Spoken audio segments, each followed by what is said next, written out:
It's a hard work, but it pays. What is a contour line? I didn't know. Yes. I was the first one to answer it. I'm asking, what is a contour line? What is a contour line? The line that divides two different, two areas of a different height or different level. It divides two areas of different heights. Okay, someone else? A contour line. Yeah. A contour line is a line for harvesting water. For harvesting water. Someone, what is a contour line?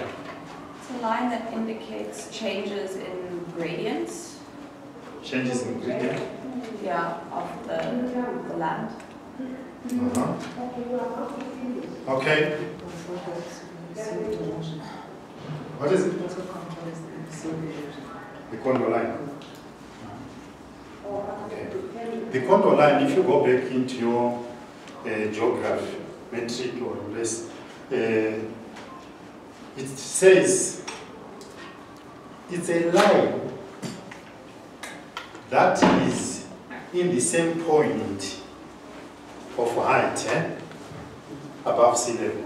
So if the height above sea level is 10 here, the next point is 10 and 10 and 10.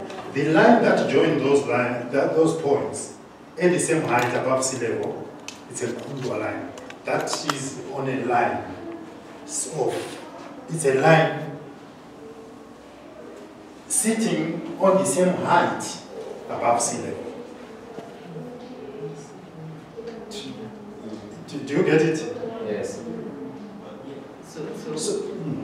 So what it means is that if this table, I assume it's on a flat level, even in the ground here, it's level. If you pour water, water should sit.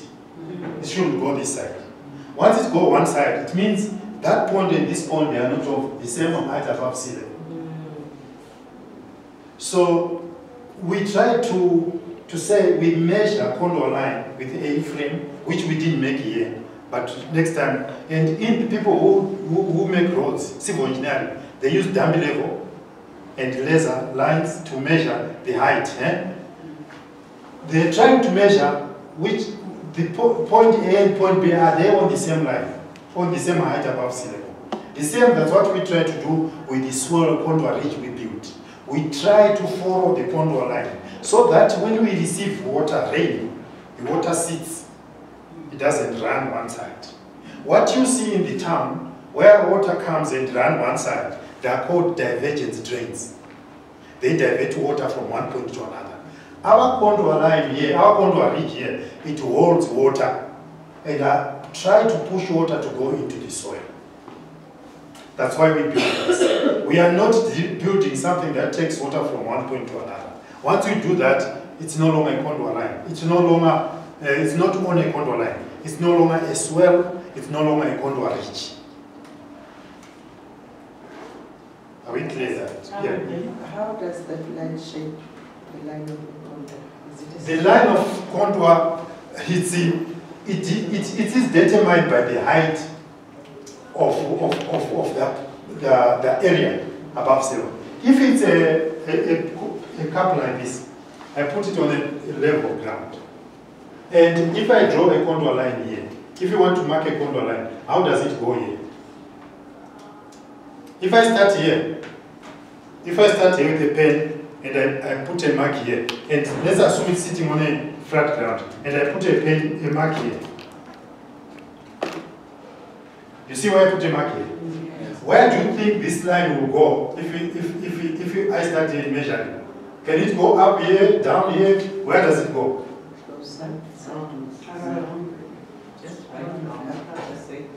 Yeah, it will go right round at the same height above sea level. From here to here, it will go round like the same height, same height, same height. It won't change.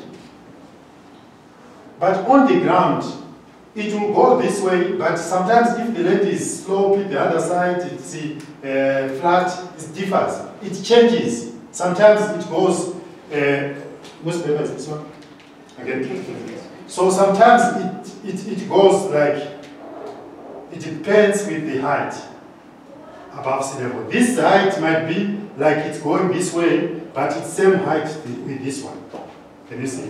This height, this point here is similar to this point, that's why it's going like that. So following the points, if it's 50 meters above sea level, this should be 50, 50, 50, 50 throughout. That's where the contour line goes. And that's where we try to build the contour ridge, or try to build the swell. Swell, it's the S-W-A-L-E, swell. Yeah, okay. And the pit goes at the end of the contour line. Yeah. Why? Because The I pit, thought that yes, the water's okay, gonna let me go answer down that. and end Let me up answer so that. it has to be flat. Yes, let me answer. The pit goes right at the end of the contour line. It's not always on the end. We can put pits here. So this is a contour line. I can put pits. Let me show you. I can do this. I can put one pit here, another one here, another one here, and one at the end, maybe big one. At the end again, big one. The square box, the boxes, they represent the pits. So why I'm doing that? I'm not quite sure of the amount of water I'm going to receive. So if I receive a lot of rain, then these pits, they will hold water. So the water will come and sit in here. First they will go and fill this, or this, or this, and this. And then they come and fill in between as well. So I'm making sure that the water that I receive is not going out. And it's not going to break these areas. And the idea, these are called water collection pits in a swell or on a swell, water collection pits. So if you know that your swell is not too deep, it's not too wide, but you are receiving quite a lot of water, you just need to build these water collection pits so that you harness a lot of water and it sits there in the pit. And then water is forced to go into the ground. Then, if you want further, you can fill these pits with organic matter. Then the organic matter become compost. After rain season, in winter, you harvest the organic matter and then you feed your soil. Okay, so thank you very much. Excuse me, I have to go. Thank you. Yes. Yeah. For delaying. A contour line, I want to understand it clearly. There in Eastern Cape, there are things like that when the soil of the field is slope, yeah.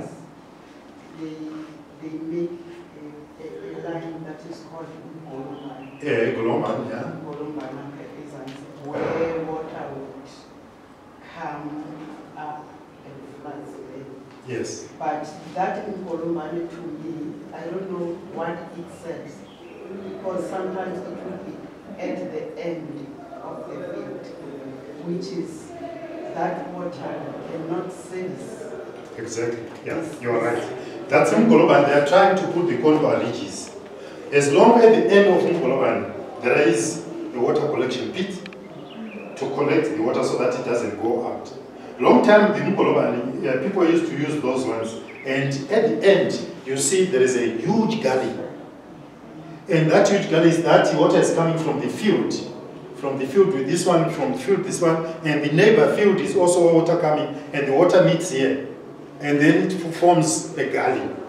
And it was a poor design of water management in the fields. But because it's again at the bottom of your field, it's not ideal. It is important to start from the top. Remember the slides yesterday. I say when you are managing water, start from the top, the highest point of your field. Put one contour ridge, big one, that holds water. And then it filters through into the soil and build after 10 meters, build another one. Depends on the size of the land.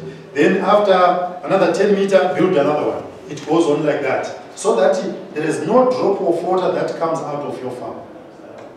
You feed the soil and you feed the underground water than letting water run on the surface. I mentioned that when water runs off the surface, what happens? It goes to the ocean and you will never take it back, never bring it back. If you bring it back, it's going to be costly. Soils will also go to the ocean and it will never come back. So we need to manage our farms in a rightful way through managing water and managing the soils. Okay. Any questions around the Kondwa region as well? Okay. They mentioned that they planted trees. Because you have a lot of water that's going to sit on the Kondwa Ridge, in the basin of the Kondwa Ridge. We planted trees so that they utilize this water. Because this water is going to go down. And the roots of those trees, the lemons, they can go also down, they go down into the soil. So because of the trees, the water will follow the roots of the trees and also feed the tree to grow.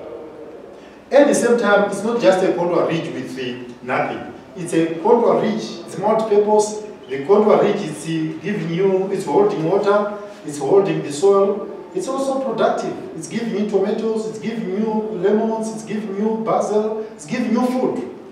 So at the end of the day, that piece of land is productive. You can call it, you are practicing agroforestry, you are calling it, you can call it, it's food forestry, but the idea is water and soil, it's managed well. At the same time, you are producing a lot of food. At the same time, you are not going to water it a lot because the water that is trapped there can feed this tree and the tree can grow happily. So you are saving water. You are not going to open municipality water. You are feeding the plant and the plant provides you with food. And also because in the region, we didn't plant only one species, we planted different species to control pests and just to imitate nature, to imitate the ecology. Where a good ecology, a good ecosystem, it means there are different things, different animals, different plants, different helping each other to survive. And that's what we are trying to imitate. Okay. Questions around it? Okay. Groups for today. We have started with